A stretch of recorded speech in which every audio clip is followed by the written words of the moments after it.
What's going on, everyone? Welcome back to the NASCAR Nuts and Bolts podcast for episode 6. I'm your host, Thomas, joined by my co-hosts, Caleb and Gene. How you guys doing today? Feeling good, doing good. Gene, how you doing? Yeah, same brother, same. I survived another week on planet Earth, so I'm doing good. Yeah, I agree. Thomas, what you got going on? Nothing much, man. I just hanging around, been working, just nothing much been going on over here. Yeah. Well, guys, it's getting closer. 2 Sundays away. Well, yeah, 2 Sundays away. We're 13 days away from the Daytona 500.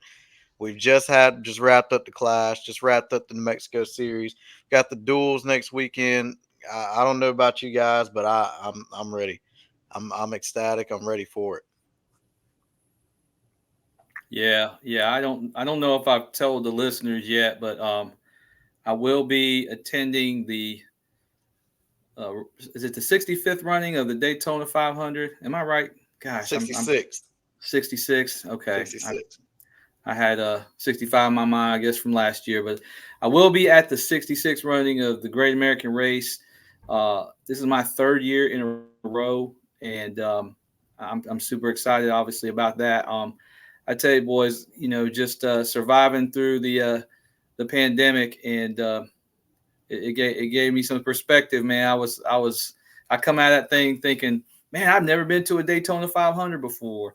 So I went to my first one in 2022 and have gone obviously last year and now this year. So I'll be out there in full force. We're trying to think of ways to engage some our listeners out there. I'll be in the fan zone before the race and obviously in the grandstands and around the track. So there'll be more about that, in the coming week. But I'm super excited about that. I do want to start out a little quick apology because last episode I was not aware that Daniel Suarez was going to run the Mexico race. I just assumed he was going to announce it because he come from so far from that series, and lo and behold, he ran in it. So that I'm glad he was a part of it.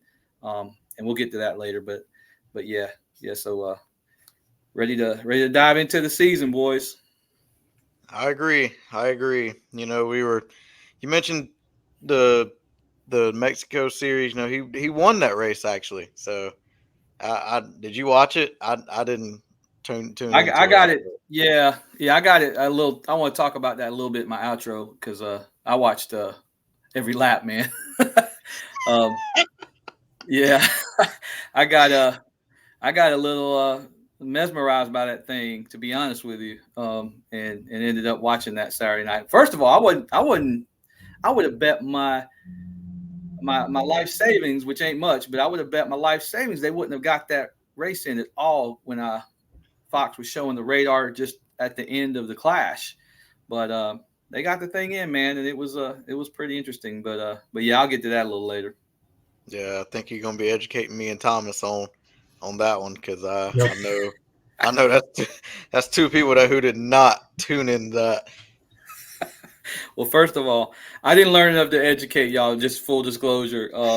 And I probably won't watch another one. But it was. I will say it was entertaining, man. It was entertaining.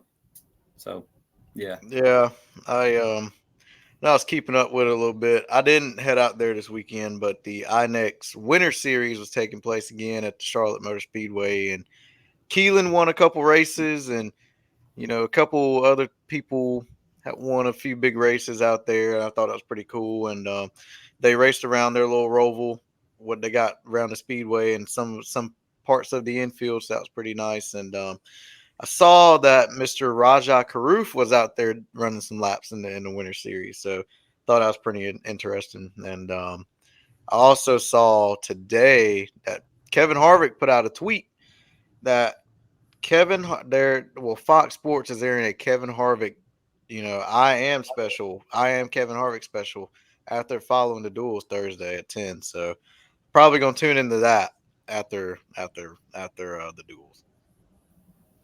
So you I got did your want forever champion, forever shirt on. Yeah, man. Like I definitely wanted to rep some Harvick gear tonight for his starting his new chapter of his career. Keelan out there tearing up the I guess the little oval in the infield there for the Charlotte Motor Speedway last couple weeks. Yeah, kudos. We'll definitely be tuning into that, guys, for sure. Thomas, you had something? Yeah, I just wanted to point out, Caleb sent me something earlier about this, but I found it funny the one time you don't attend that race is when Kevin Harvick actually shows up. So you I didn't have a know, chance to meet him. I know. It's unfortunate. It never fails, you know.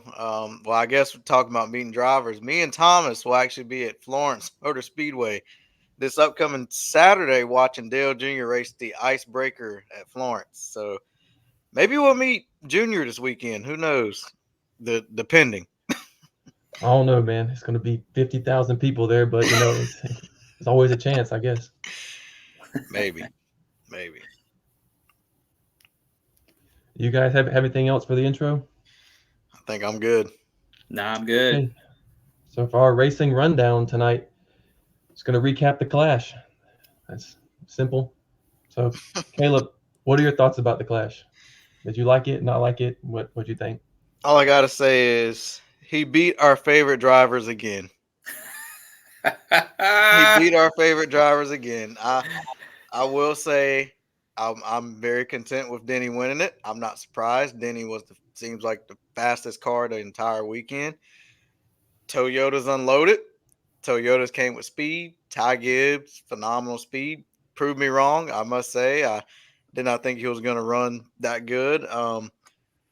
Thought a lot of big names not making it through was pretty interesting. And then Blaney almost not making it through. That was a shocker to me. And overall, I think it was a good race. But I guess my question to you guys, once you guys say how you feel about it is, who do you guys think will be fast come Daytona in the duels or even come to 500? Yeah. I'll echo everything Caleb said in that I actually was pleasantly surprised. I sat up here last week and maybe made some comments that it was going to be a potential wreck fest. Everybody's slamming people out of the way. I thought the drivers, obviously we're going to get into some skirmishes, but I thought they did a tremendous job racing the racetrack, racing each other.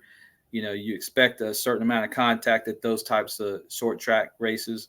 So I think everybody, for the most part, was, respectful, for lack of a better word.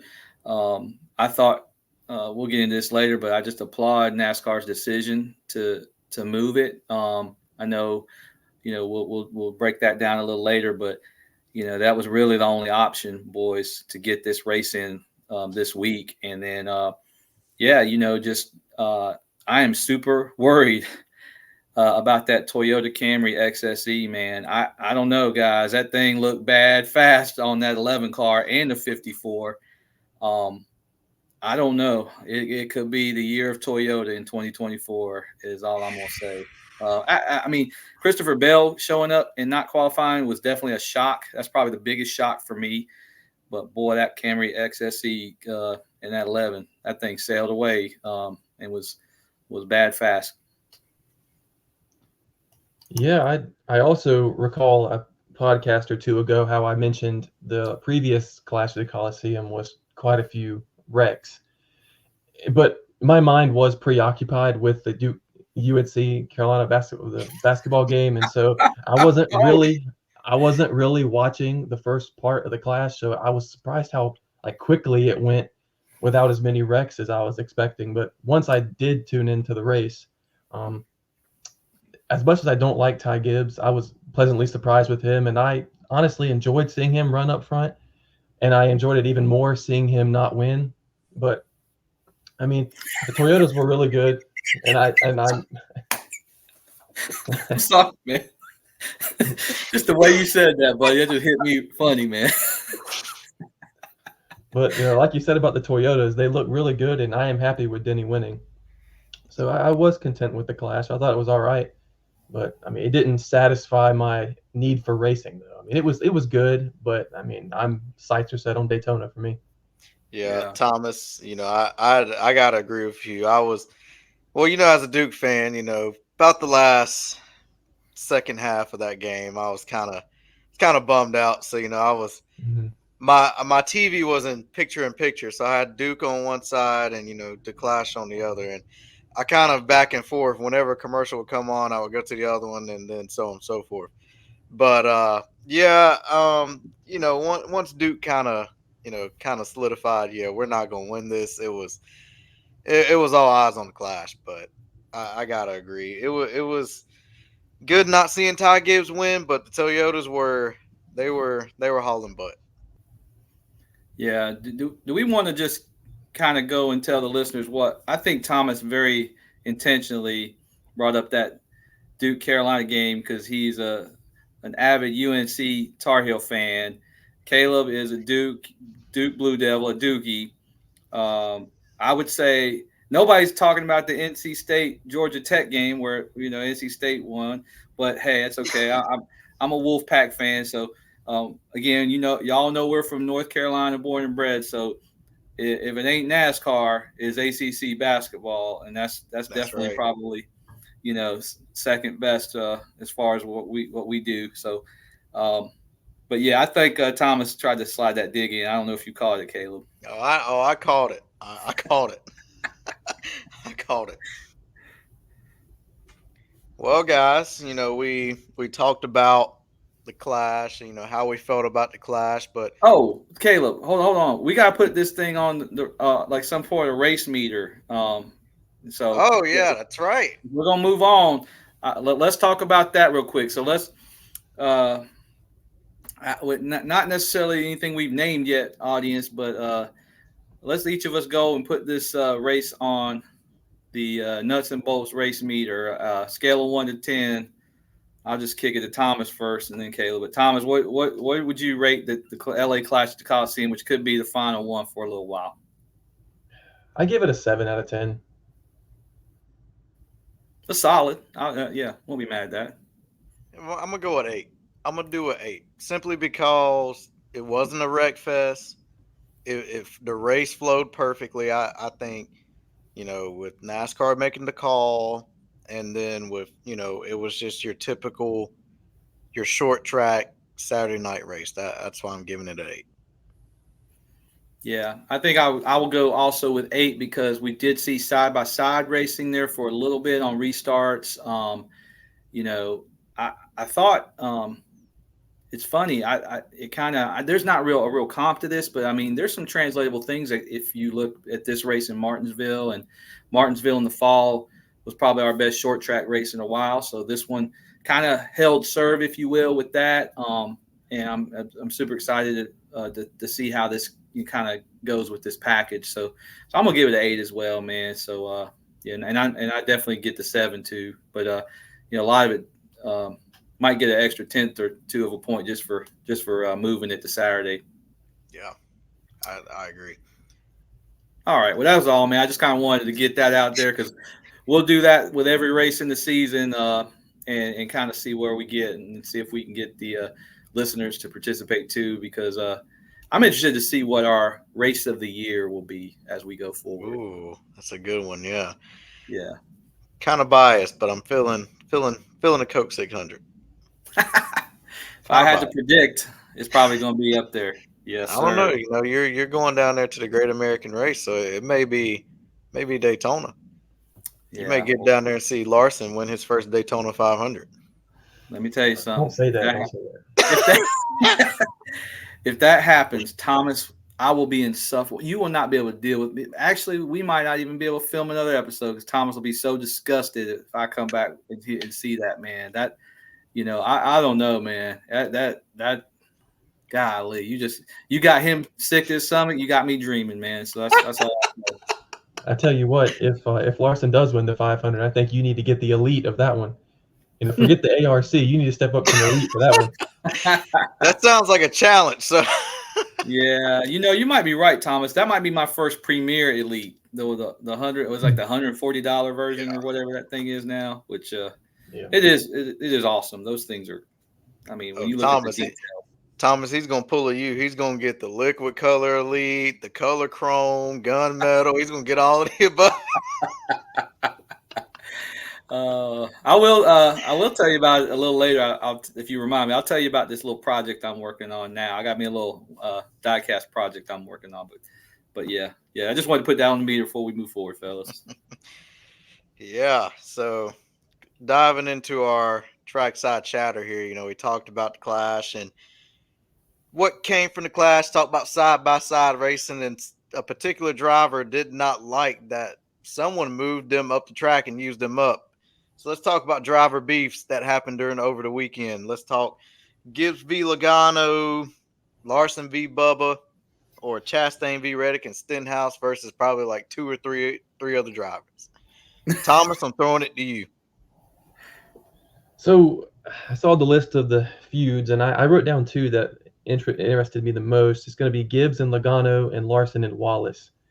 With Gibbs and Logano, I definitely see Ty Gibbs and Joey Logano running up front in quite a few races this season. So I'm thinking that there's going to be some maybe some intentional wrecks or some, contact that was unneeded throughout the races. I think there's going to be something else to come from that. But also with Larson and Wallace, looking back at when Wallace hooked Larson in that wreck, that was very enjoyable for me to watch. And I hope something like that happens again. Maybe this time Bubba Wallace needs to do it without wrecking himself and taking out Christopher Bell down the front straightaway. But I do like controversy and fights between the drivers, so I hope to see something happen with that one later on in the season.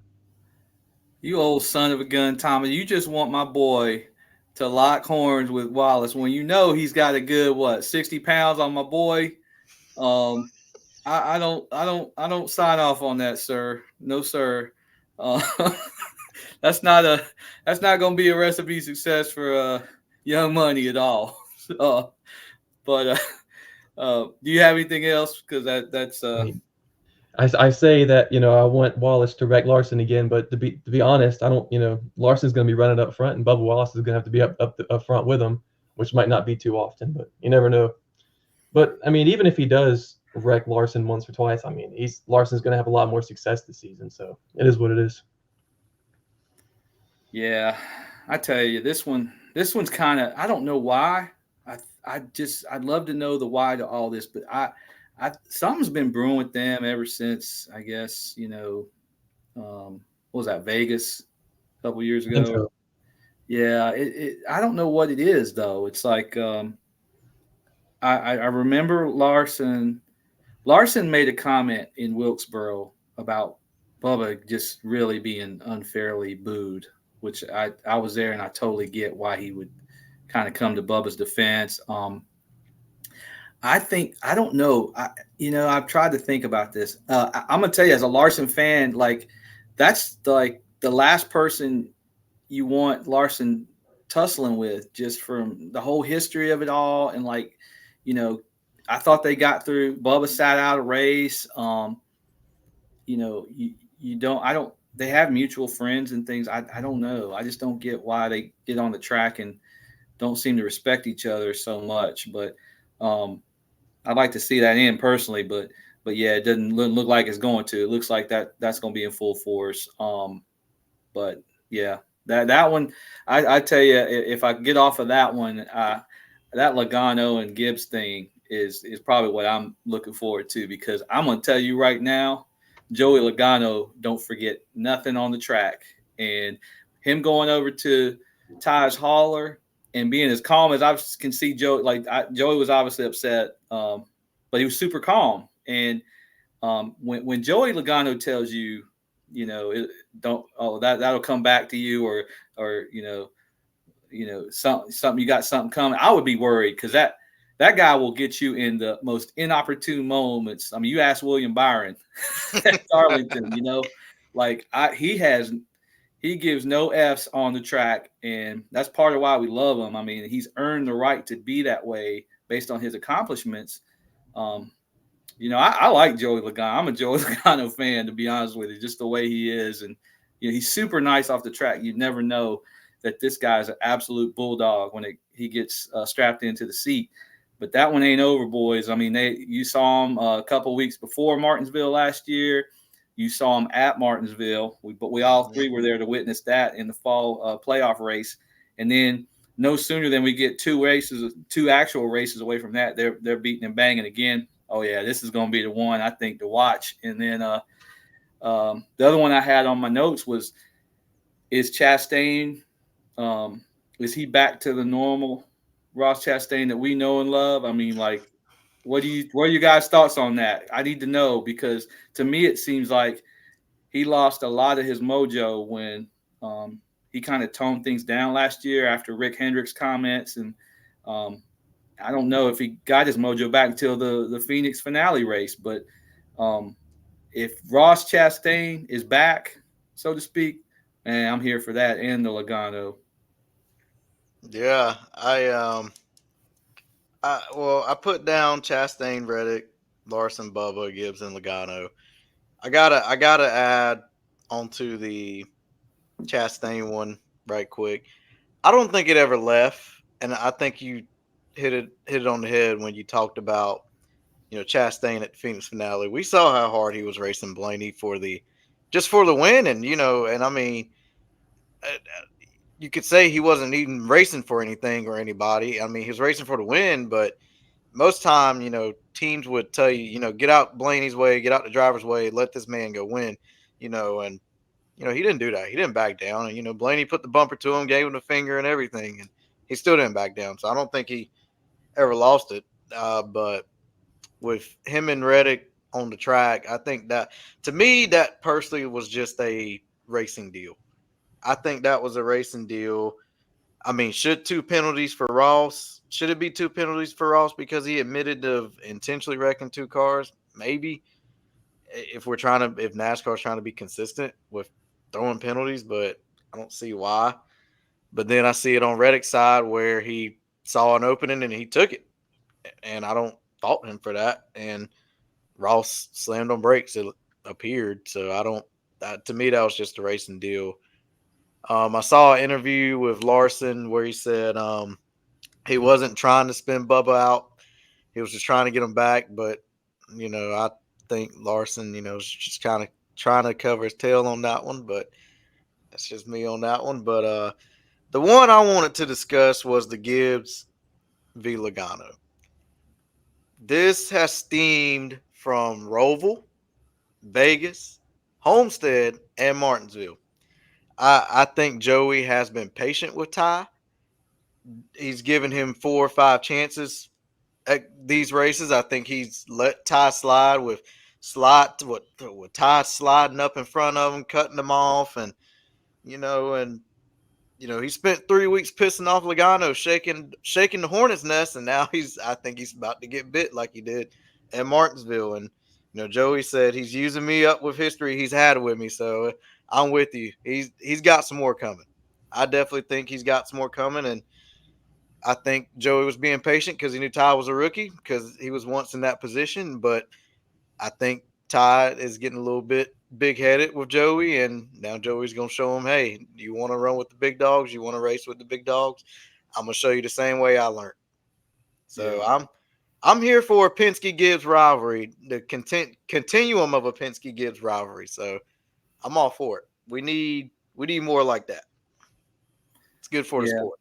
Absolutely, man. Before I kick it to Thomas to respond, I do want to just say, I just want to reiterate, I'll be honest, guys, there's probably, if I had to pick one driver I wouldn't want to keep going back and forth with, is Joey Logano. Yeah. Joey Logano has in his mind, if you've wronged him, he's going to up you by at least +1.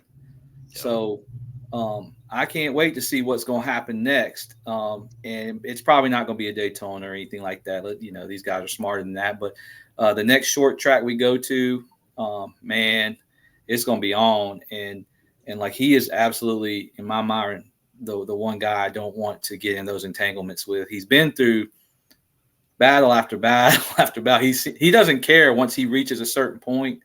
He is going to pay you back. for what he perceives.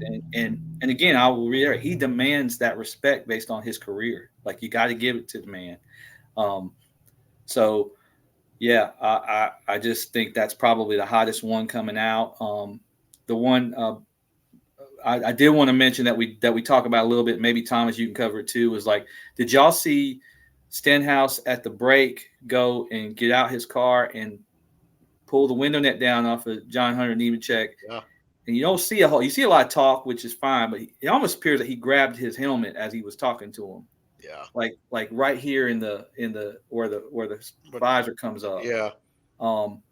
And there was a little bit there, but Thomas, what, wrap it up on Logano and then maybe anything else you noticed. I don't think there's really anything. I didn't see the part where Stenhouse reached in and grabbed the helmet. I didn't see that. I'm going to go back and see if I can find that video. But I think you guys hit all the points about Logano. I mean, he's definitely not somebody you want to mess with. I mean, he has an established career so far, and I think Gibbs needs to watch out in the upcoming races. I mean, like you said, Logano will pay you back at some point or another. He won't forget. But yeah, I think you guys pretty much said all there was to say about Logano. Yeah. I got one more thing I want to get off my chest here, boys. Speaking of Stenhouse, so, after getting into it with John Hunter, right, I think it might have been right after the break or right before, him and Michael McDowell start going at it. Right. Now, Michael McDowell appears to me to be a good Christian man, good family man. He's got some couple wins under his belt. Is it just me, or Michael McDowell is this, like, he acts kind of like a petulant child on the track? Like, if you touch him in any way, he loses his mind. And you can hear his radio chatter. You can see his actions on the track. I remember, speaking of Ty Gibbs, him and Ty Gibbs were getting into it in the open race in Wilkesboro. And he had something to say about that. But he strikes me as the guy who, like, can dish it out but can't take it. What are your thoughts on that, man? Yeah, I see it. I definitely agree. I think him winning the Daytona 500 made him a little bit more big-headed as well. But I definitely think that, and winning probably, I think he got a little too cocky, especially after winning what was that Indy Road course? Yeah, Indy Road course, yeah. He won last year's Verizon at the Brickyard. Yeah, he won Indy Road course, the 500, and wasn't like one more win he got, or like another like top 5, top 10 he got like the week after next or something like that, or he finished like runner up. But I think he just got a little, even like you say before then, you can't rough him up unless, he'll get upset. You can't touch him. What about Bubba Wallace in the I think it was the 2020 All-Star race where he put the bumper? Yeah. Bristol, yep. Yeah. Bristol. Mm-hmm. Yeah. Like, and I know they auctioned that off and got a bunch of charity, and it was a good thing, but like he just strikes me as kind of, I don't know. He gets super, super sensitive about contact and things of that nature. And sometimes it's just racing deal contact, and he goes, loses his mind. And it's just like, come on, dude. You're obviously talented. You're meant to be in the Cup Series. Flagship driver, front row. Act like you've been there a little bit. That's just me. I don't know. Maybe I'm off. I'll listeners, leave in the comments if you disagree. But when I think, and there's a couple other you could probably name, but when I think of just one guy that needs to just calm down and race and understand that things happen, it just seems to be like Michael McDowell to me. Yeah, I agree. All right, boys. Well, if we've gone on to that, and let's see, we got them all that I had down. Let's go, Thomas. It's time to do some math, buddy. Let's go with the Speedway Spectacle, and we spent some time last week, listeners, talking about our playoff picks, and I'm not going to bore y'all with going over them, but of those playoff picks, I want to get into our way too early or preseason championship 4 predictions, and then I want you to follow it up with who you think we will crown as the 2024 NASCAR Cup Series champion.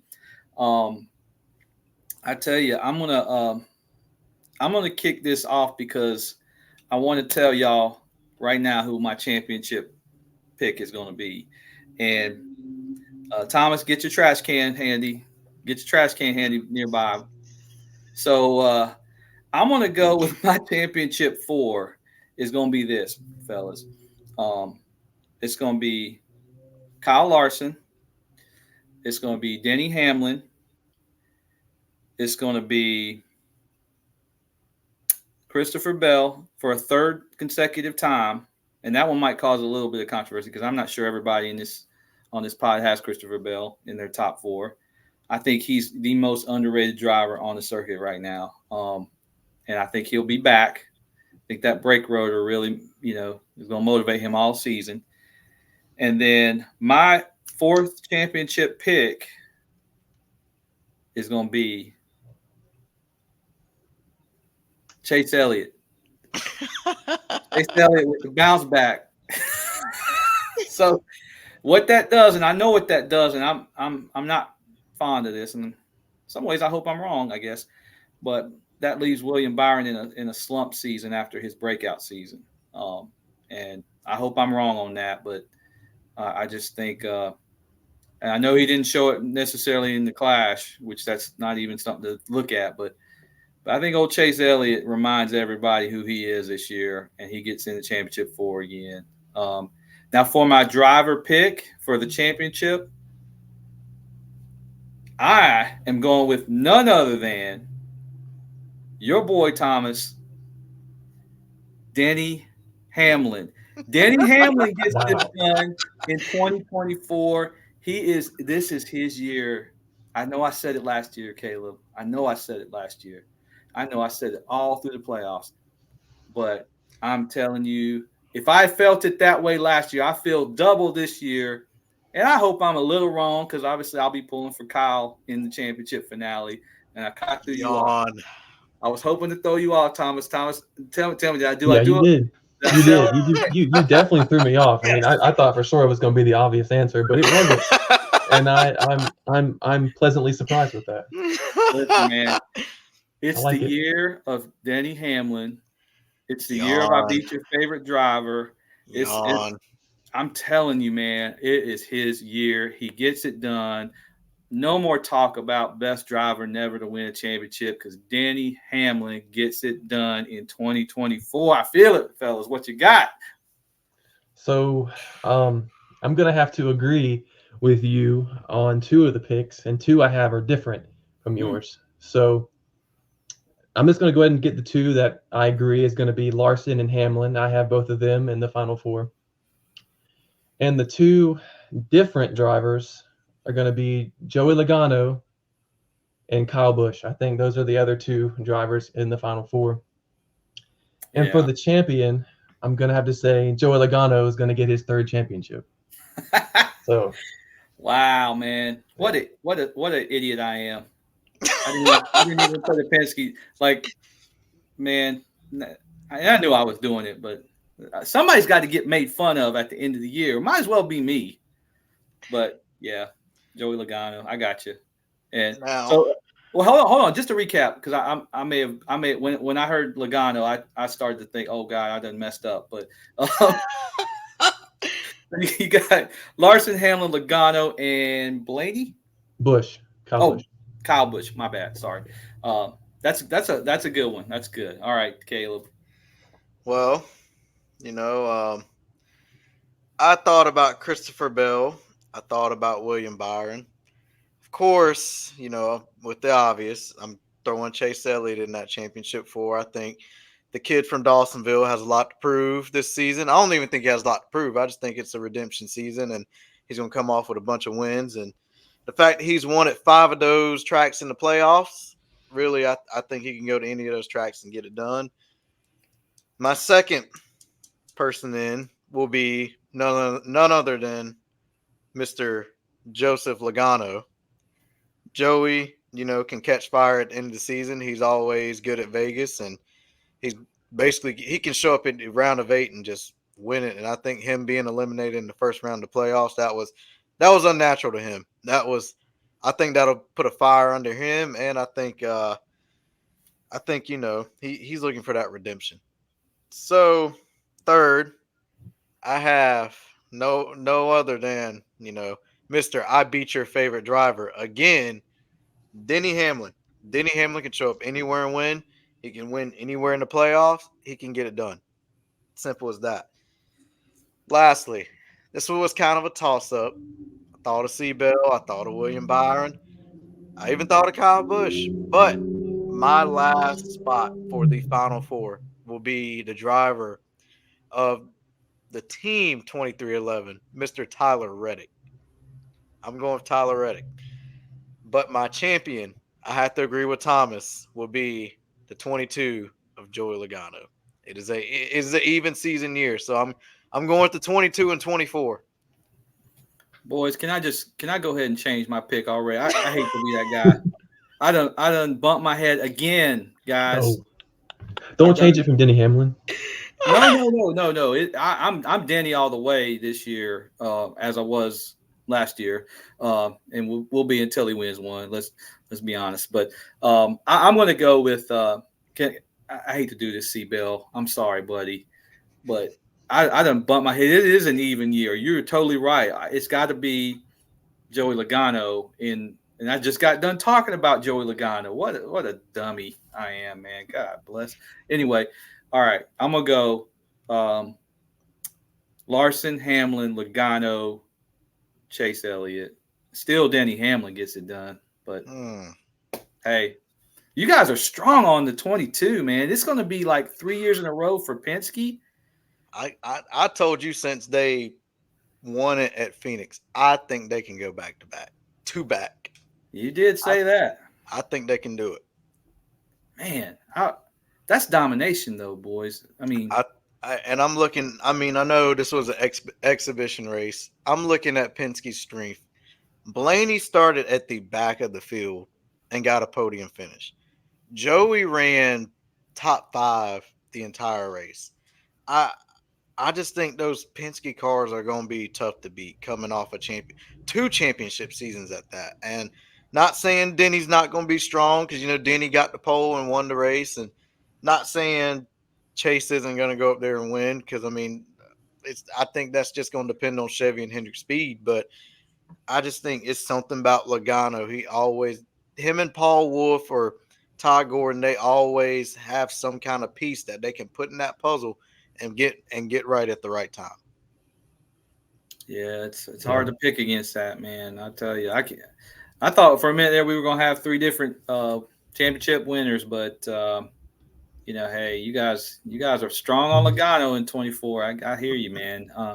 Thomas, I'm a little disappointed you didn't follow me to the 11. I know you will be equally happy, and I mean, I'm a Kyle Larson fan. I'm telling you right now, I'll be happy as heck when Denny finally gets the championship because he absolutely deserves it. We were talking. I think Kaleb, you put out in social media about what was that little thing you did about what was it? Greatest athletes to never win a championship. Yeah, NBC Sports put out a tweet and was like, "Who would you say is the greatest athlete to never win a championship?" And I put a little GIF with Denny shrugging his shoulders, getting a checkered flag, and I said, "Can we now say Denny Hamlin?" And a couple people liked it and definitely agreed, and then there was some that absolutely refused to say that he deserved, that he is not one of the greats, and that he does not deserve a championship. But as much flack as I give Denny, I mean, I'm like you. I mean, I love to see him win a championship, but at the end of the day, when it boils down and going against my driver, I want to see Chase win. Yeah. Oh, and granted, I do too. I'd love to see Kyle, lift that trophy in Phoenix, but I wouldn't be a bit mad if it was Denny Hamlin. And I don't know, man. I've gotten so soft on him in these last couple years. Like I just really want him to do it, man. I didn't grow up a Mark Martin fan, but I always respected the heck out of Mark Martin. And I don't want that fate to be put on Denny as well, because it's not fair. Mark Martin was one of the greatest drivers I've ever seen, and just the fact that he didn't win a championship doesn't define his legacy, and neither will it for Denny. I don't think, but I just think I'll tell you this. I mean, Mark Martin didn't get an ounce of the level of hate that Denny gets nowadays. I just do not get it at all. This man has done darn near everything in the sport. He's been a great ambassador for the sport. I mean, you may not like his brashness at times, but I mean, you've got to be that way. If you don't think every driver out there has some brashness and cockiness to them, you're fooling yourself. I mean, they got to strap in and do what they do, but I don't know, man. You know, I'm a girl dad. I don't have quite as much money as Denny. Definitely don't have that address. That's a beautiful. If you watch NASCAR Full Speed, that was one of the nicest houses I've ever seen. But I'm just, you know, low key pulling for the 11 team if the 5 can't get it done, and Hendrick can't get it done. I would not mind seeing that man lift the trophy, man. I wanted to pose a question to you guys. We've said several times throughout this podcast that Penske is going to be fast. You know, with Blaney and Logano, we're going to be very fast this season and win races. But the question for you guys is, why is the 2 car so bad? Why? You're a doppelganger. He's at the same race team, but why does he perform so poorly? That's my question, I guess. You know what? Kaleb, kick it off, but I'm going to be honest with you. We could probably spend another 30 minutes. Like, that is a very good question. Go ahead, Kaleb. Man, he wasn't even top 20 this weekend, other than like not making the big race, but he wasn't even top 20 in practice, qualifying. You know, I thought it was just sophomore slump, but Daytona's always luck for anybody. And I don't know. Maybe I don't know. I don't. Yeah. I mean, outstanding question for the derail of the night, man. That honestly, I've been sitting here since 2022 asking myself the same question, because even though he had he had a good year in 2022, obviously winning the Daytona 500 to start the season, and I thought he represented well his rookie year. Absolutely horrible last year. Like, he was an also-ran everywhere he went. I don't remember ever him doing anything of relevance the whole season. And he's so talented, man. He should be, I mean, if it weren't for Daniel Hemrick, he'd be a back-to-back Xfinity champion. Remember all the Xfinity races he just flat out dominated? Those years it was like Austin-centric, and especially on the road courses, but even, everywhere else, it was Austin-centric and everybody else was showing up racing for second a lot of the time. I, for the life of me, do not understand what is going on. And he's getting a new crew chief this year. He's getting reunited with a former crew chief or something. Don't quote me on that, but I think there's some changes on the team. And I don't want to bury him over the LA Clash, because, I mean, it is what it is. I mean, Christopher Bell didn't make it. But, man, I don't know. If we get 5 races into this thing and it's the 12 and the 22 and the 12, and that 2's up back there not doing anything, it really – I mean, I don't know. I have no idea why it's not working. And I don't know how much more time Penske and Tim Cindric can afford to let him race that way. But do you have anything? I have no idea. That might be up there with the Bermuda Triangle of things I can't explain. I don't really have an answer either. I mean, he's at Penske, he's driving the 2 car, so he has great equipment. And by me asking this question, like, I'm not hating on Cindric by any means. I want to see him succeed. It's just you always see Blaney, you always see Logano run up front, but the 2 cars never there anymore, and it confused me, like, why. I mean, he's a good race car driver, but I don't understand why he can't run up front like his teammates. Yeah, but I really don't have an answer for it either. Yeah, like, if you look at, I mean, he's he's kind of known to be a road course specialist by trade. He's good. He's proved in Xfinity he can be good anywhere. But I mean, his stock and trade coming into the deal was he was known to be a road course aficionado. He doesn't run good at the road courses. No. I mean, he doesn't move the needle there. So I really just don't understand. And I would love to see him kind of bounce back this year, but man, I have a feeling when we get 5-6 races into the season, we might be asking ourselves what's going on still. And that's the flagship car for Penske, the two, I mean, and all we can talk about is the 22 and the 12. But yeah, great question. Listeners, if you want to throw something in comments about why the two and Austin Cindric has not ran as good as the others, because, again, we're talking about a potential Penske dynasty if they get a third championship in a row. I mean, that's on the level of, Hendricks and, in the 90s and Childress, in the 80s. And I mean, you won't hear nobody talking about the two being up there and being in that conversation. So awesome. No. Awesome question, bud. No, and I hint on what you said. We won't see the two when you take the little walk on the fan walk at Penske Motorsports. You won't see the banners up. You won't see none of his stuff up there. You'll see Logano's and Blaney's, but you won't see anything of Cindric. So, yeah. Yeah. How many more years would you think they would let that go before a change would need to be made? You would think after this year, I would say so, or at least start reconsidering some thoughts and looking into some more stuff. Maybe a couple races, not a couple races in the season, maybe not before, a little before halfway and a little bit after. Kind of like, okay, what do we need to do here for the two? Yeah. Here's a thought. Oh, go ahead, Thomas. I'm sorry.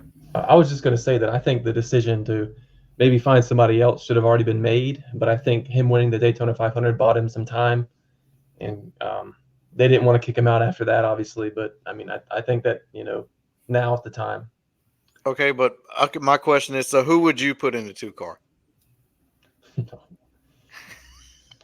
That's a whole nother 20-minute conversation, to be honest. I have no idea. I mean, you could take somebody from Xfinity, but are they going to run any better? I mean, would you take Harrison Burton out of the 21 and put him in the 2?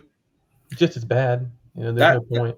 That's what I was going to actually say, Kaleb, but not in that way. So I think Harrison Burton's seat is equally as hot.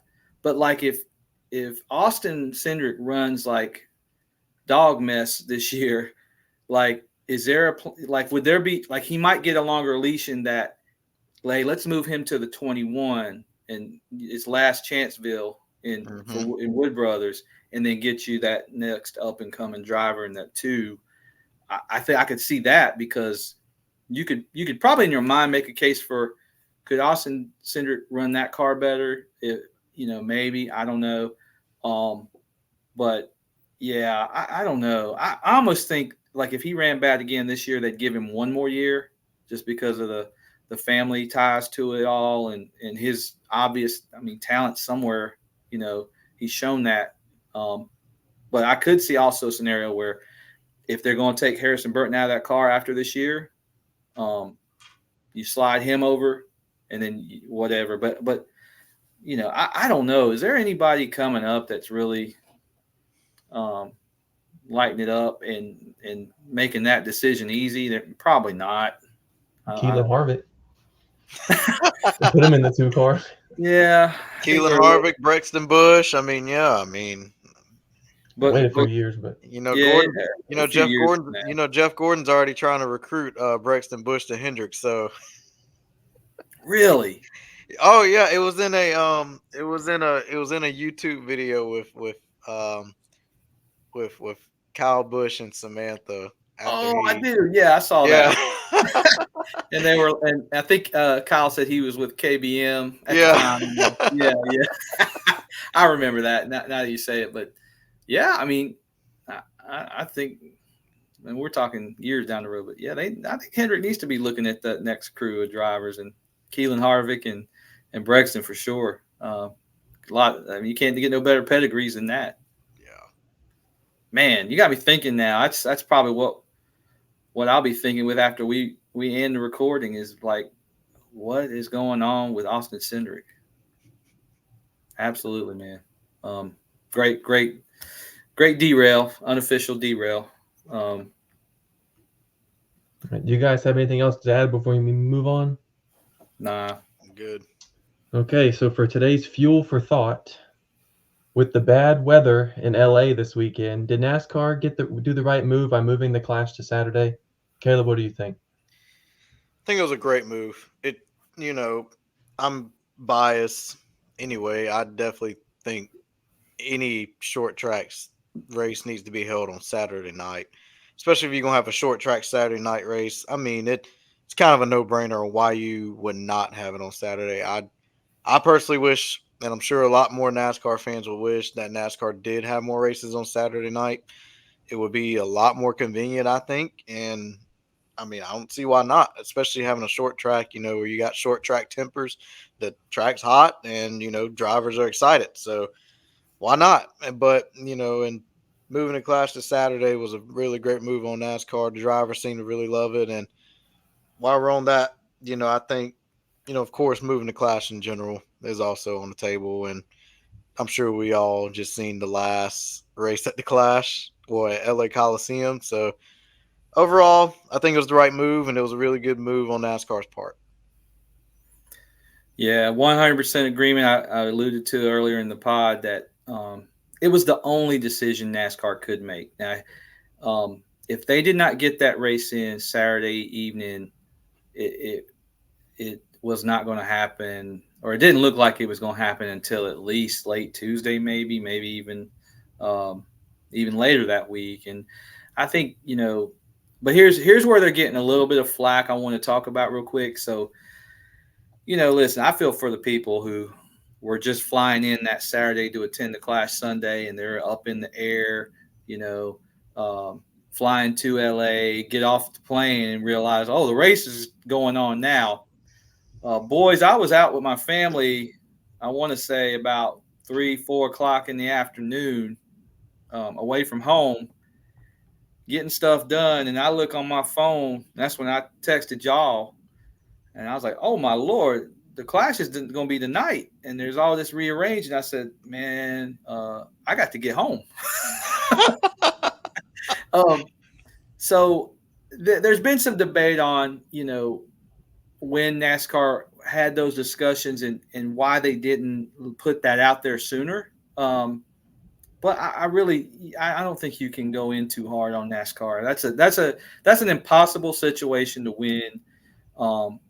When there's only one way to mitigate everything and get the race in, I think they made the right call, 10 times out of 10. And I hate it for the folks that didn't get to go.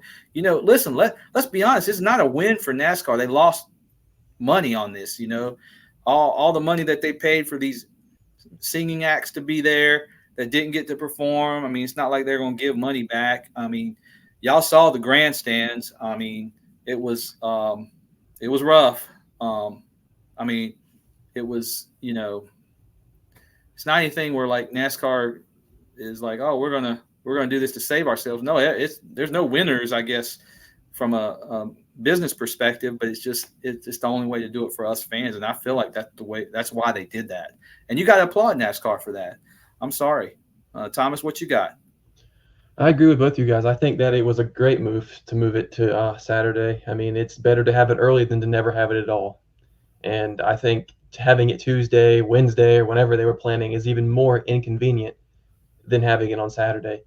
I think that, having it on Saturday, yes, some fans couldn't make it, but also those same fans that were flying in wouldn't be able to stay until Wednesday or Thursday. They got work and they got, things they have to do back at home. So I do think moving it to Saturday was a good option. And I think that moving a lot of races on Saturday nights would be better because people have work on Monday morning, and it complicates things for people wanting to travel to different races. So I think overall, with the terrible weather that was coming, I do think that the move to Saturday was a great idea. Yeah, I agree. Yeah.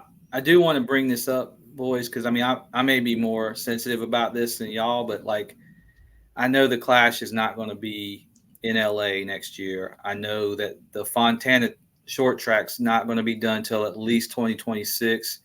Guys, I am so concerned about NASCAR's presence in Southern California that I mean, yeah, there weren't a lot of fans, and I don't know who could have got there on that short of notice anyway. But the fans that were there were NASCAR fans. You saw them in the stands, and it was a diverse crowd. And I think that's a market that we have to try to stay in. And if we're going to not be there until 2026 or beyond, I'm super, super worried about that. You know, I know we're quote unquote a regional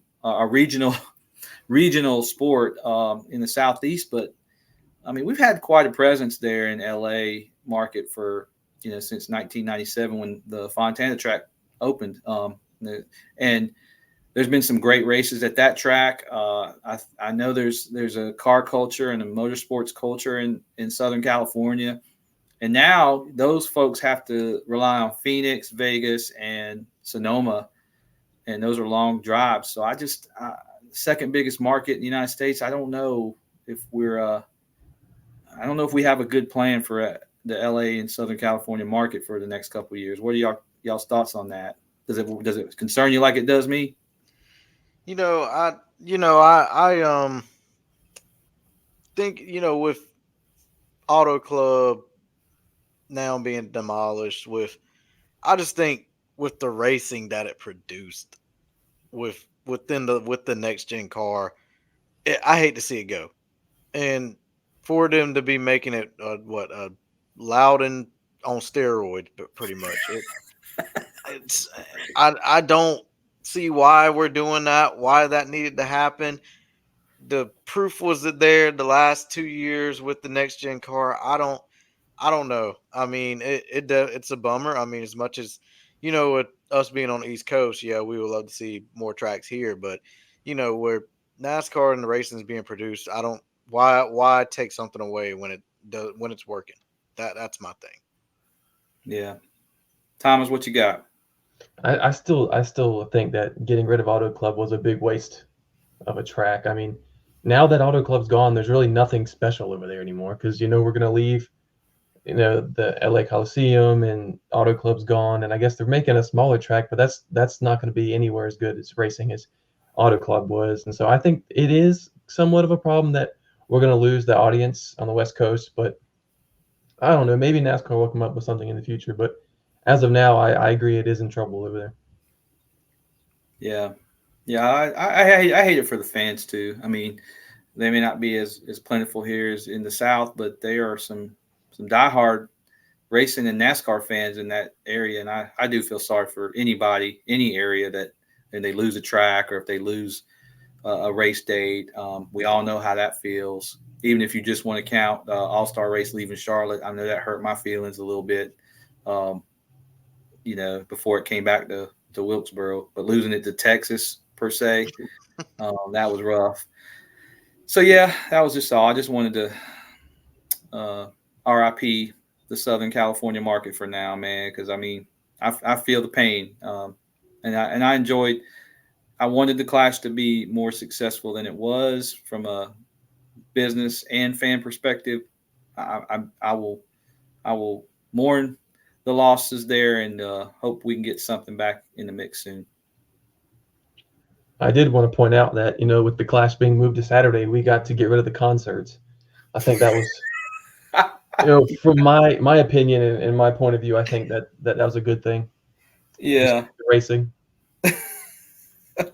Well, there was no Machine Gun Kelly, I guess, right? Exactly. That was a big waste of time. There's no reason. I mean, he's whatever. Yeah. Yeah, I don't know too many NASCAR fans that know about Machine Gun Kelly to that level. Yeah, that was purely for, I guess, the younger crowd that would have shown up there. Now, I did see a tweet, but it was from like one person where they were like, I'm gonna go attend the NASCAR race. I'm gonna go fly in to go see the Clash. But it's kind of like the whole Swifty deal. They were going specifically for Machine Gun Kelly, and then they were like, that was pretty much going to be it. So, yeah. Really? Yeah. Wow, man, I cannot believe there would be people that would do that. I don't know. It wasn't. I don't know. I don't want to. I don't want to get over my skis with this, guys. I didn't know he would move the needle to anybody like that. But okay. But yeah, there was that. That was a probably a benefit. What Thomas is saying in so many words is all the extracurricular circus that goes on that they were trying to pull off didn't detract from the racing and the story that we all tune in for, and that's the on track stuff. So I'm with you on that.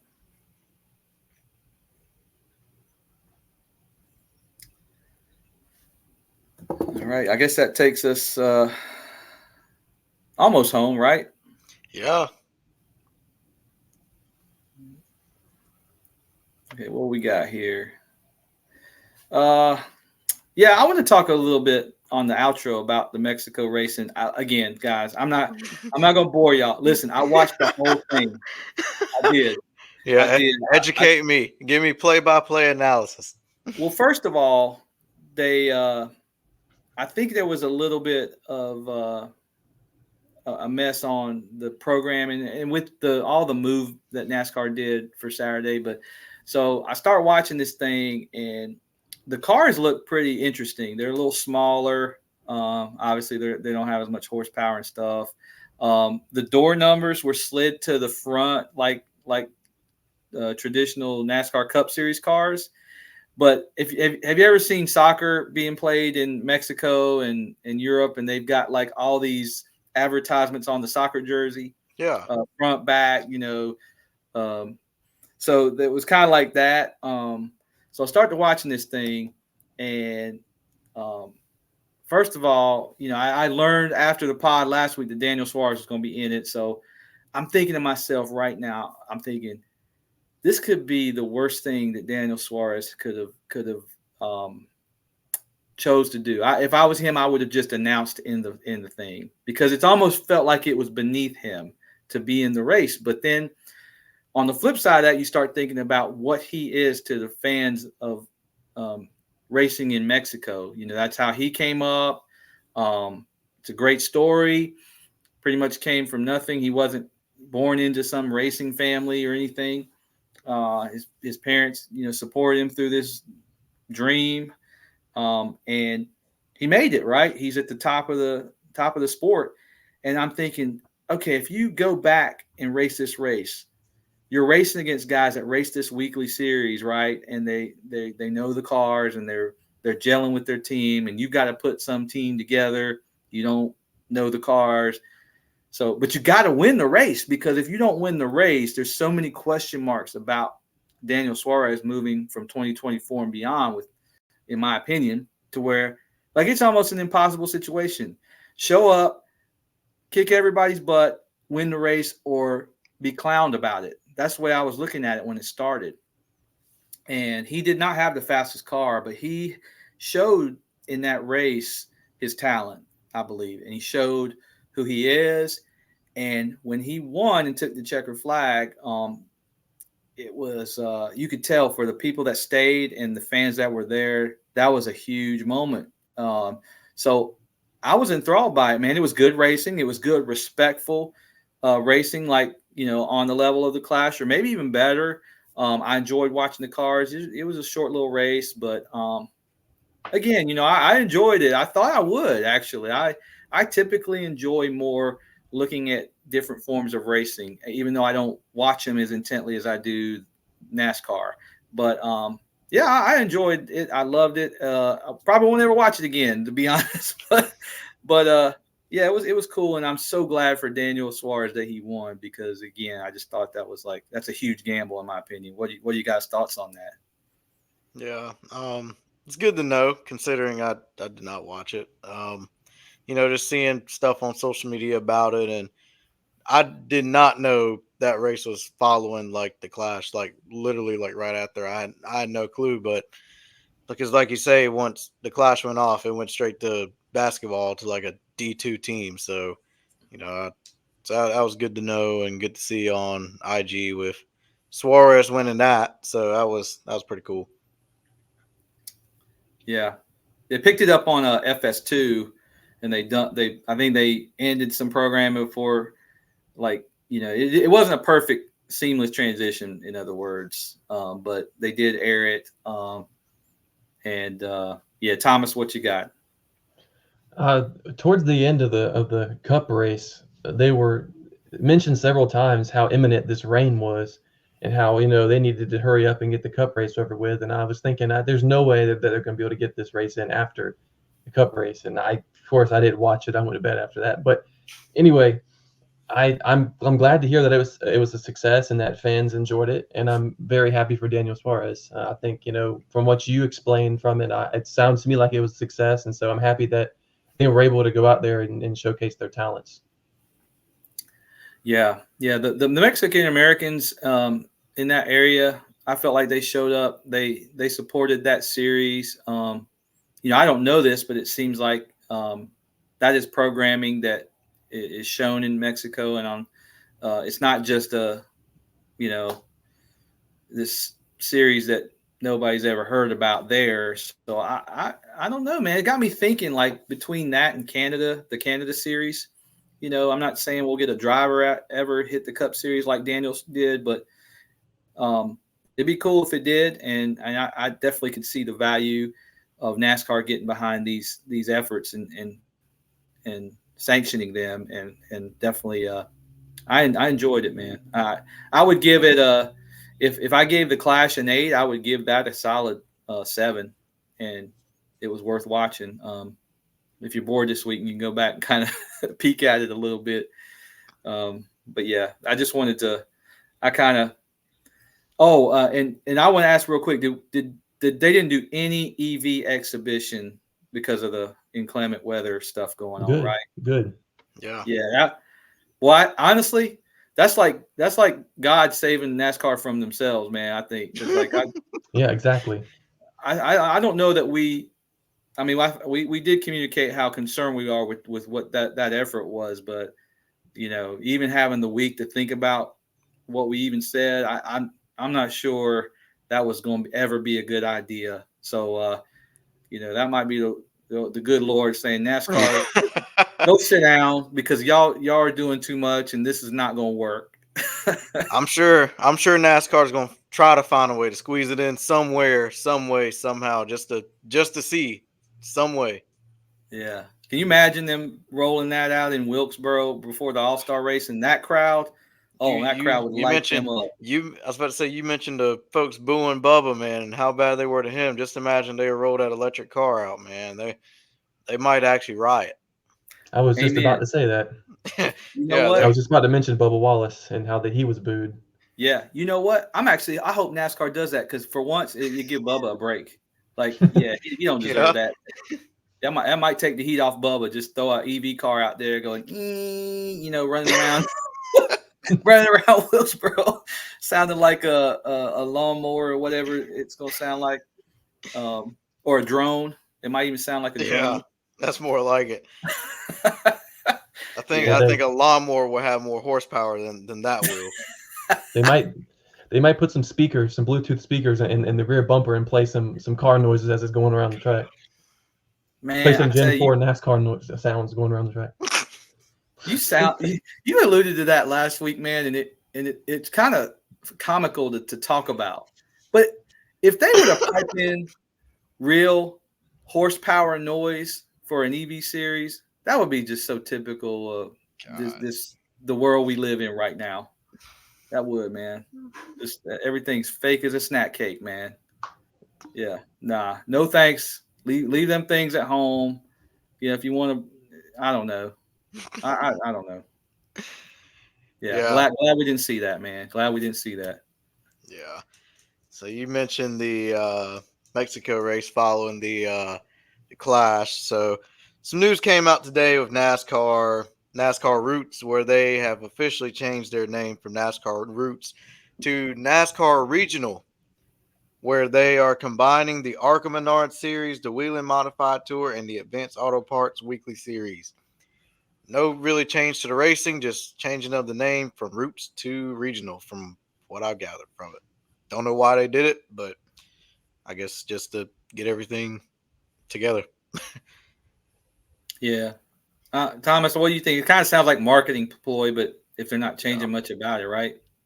Yeah, I really don't have really anything to say about that. I mean, it doesn't not too much of a change, but I guess we'll see. Yeah. Yeah. I mean, branding is important in today's culture. So if it's something where they're just going to rebrand it and try and make it consistent to where, people relate to it and understand it better, I'm for that. But yeah, don't sound like a whole heck of a lot. All right, do you guys have anything else to add for the outro? Hope it's all you.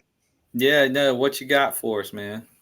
So it's my turn for the diecast reveal this week, and everybody can show you the expensive diecast. Everybody can show you the limited edition ones, but I believe I've got one in today that is not as common, that I don't think either one of you guys have. This is, I mean, it's very unique. It's a random driver, so it was pretty cheap. I got it on eBay, so I've already opened it, so I'll just reveal it real quick. It's going to be the Buckshot Jones. Wow. Cheez-Its Pontiac. It's actually in really, really good shape, surprisingly enough. And this is the car that I believe he ran in the Busch Series race in Charlotte in 2000. So this is a very unique car. I've never seen it before, and I saw it on eBay, so I had to pick it up. I think it was like $10. Oh my God, what a deal! But Literally, that's a very steal. unique, and you don't see many Buckshot Jones cars around anymore. And I just thought it was unique and something that not a lot of people are going to have, so I just had to have it. So, yeah. Well, I'm upset. I'm upset you didn't send that to me. Yeah, I gotta tell you, buddy, I love that car. I don't know much about it. I don't remember that running. I love that Pontiac body style and the front nose, and then even the back. Like if you look at the back deck lid, how it's got some kind of concave there on each side. It was certainly a force to be reckoned with in its day. Ask Joe Gibbs and Bobby Labonte about that, and early Tony Stewart. But that's an awesome diecast, and I cannot believe you got that for $10, man. That's when you talk about like rare finds. If we wanted to do just a rare find diecast, boy, that's a really good one, man. I love the paint scheme though. That looks just like the box today. Yeah. Or the actual Cheez-Its box, that you get. Yeah. I just thought it would stand out a lot because I don't have anything like that in my collection, and it's not something that you see every day, so I had to have it. Yeah. I tell you, man, you probably perused the interwebs for diecast more than we even know. We're even giving you credit for you to find that Buckshot Jones Cheez-It Pontiac, man. That's awesome. I wanted to tell y'all I found a new thing to collect, a new collection to put together. Ever since I completed the Harvick collection, and then the 5 collection, the history of the Hendrick 5, which I probably did a 3 or 4 weeks ago. I've been jonesing. I feel this is a sickness. This is a disease we have where like I don't need anything, fellas, but I can't help myself. I lay it in bed at night thinking, what other collection could I put together, right? So I'm going to throw this on y'all. Y'all tell me what you think. So I started, that late model car stock Kyle Larson I revealed a couple weeks ago. Yeah, I got that. It's so cool. It's starting to really increase in value if you look at the eBay pricing on it. So kudos to Thomas for pointing that out to me to get. But it got me thinking. It's like, man, I pre-ordered the Indy 500 H1100 car. It's a 1/18 scale Indy car that I'll get one of those.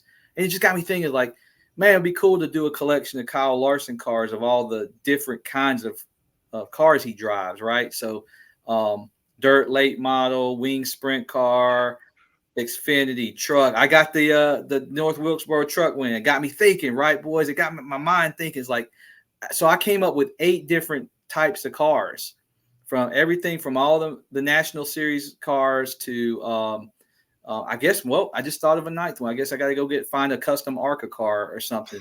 But I found me a winged sprint car, a Finley Farms winged sprint car. Which, if y'all go and look at those, man, those are like $300+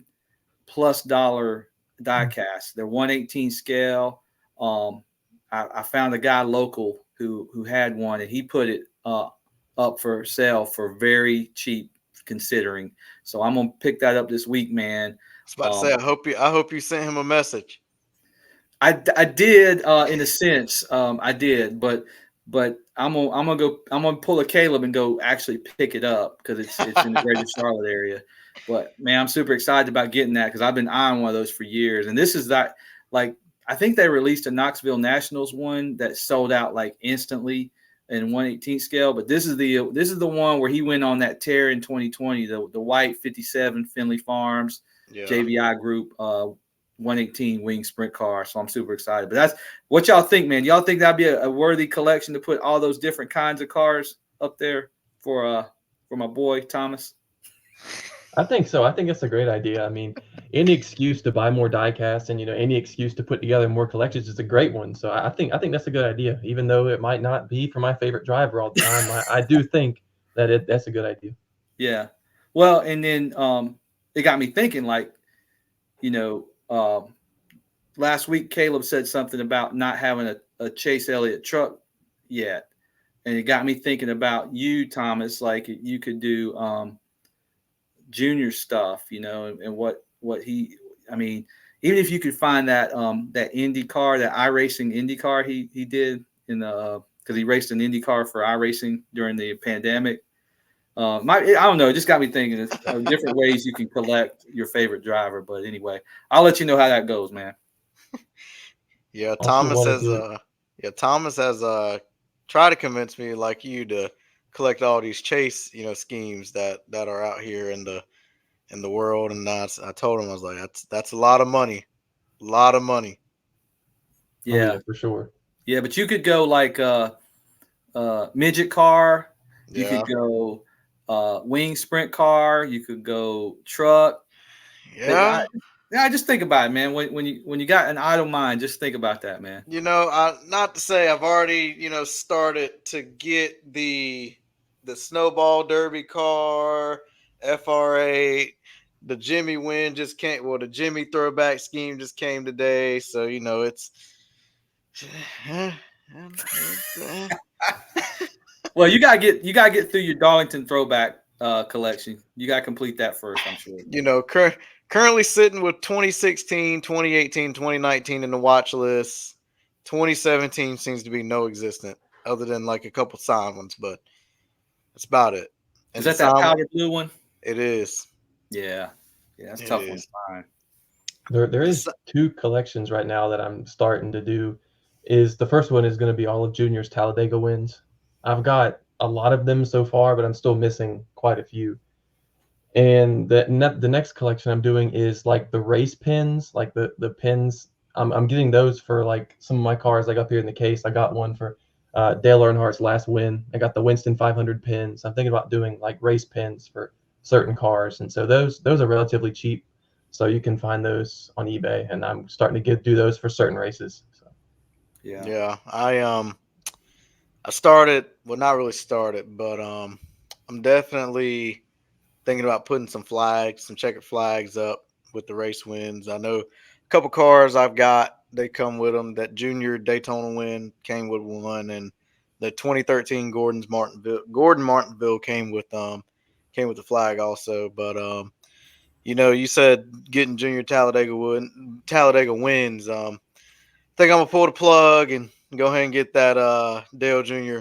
other Daytona 500 win to finish that Junior out. So I think I'm gonna do that at some point along with Chase cars. So why not?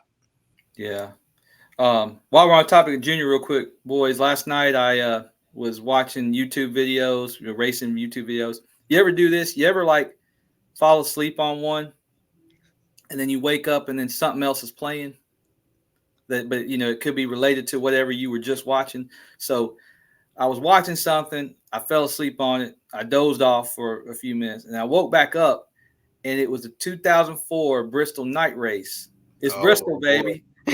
Man, I got locked into watching that, and I got enthralled watching Junior whoop their butts and getting out of that car, man. It was I tell you, you talk about a what if DEI was never fell from grace, man. Yeah. That was, I mean, that's 2004. He was whooping them boys, and I mean, he looked like a championship contender, and it was awesome to see Junior in that era once again. I hate things didn't work out, per se, but he probably wanted to do more Cup, but I mean, he didn't really need to, in my opinion. Yeah. But speaking it's Bristol, of that, baby. When he got out and said that it's Bristol, baby, I was like, man, that's a great tagline.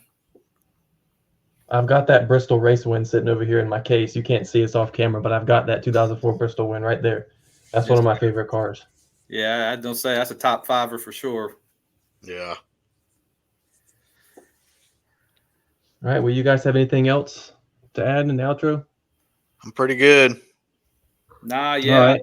I started thinking like next week we'll have to, kind of hem and haw with this daggone Super Bowl week and nothing really going on, but that's okay.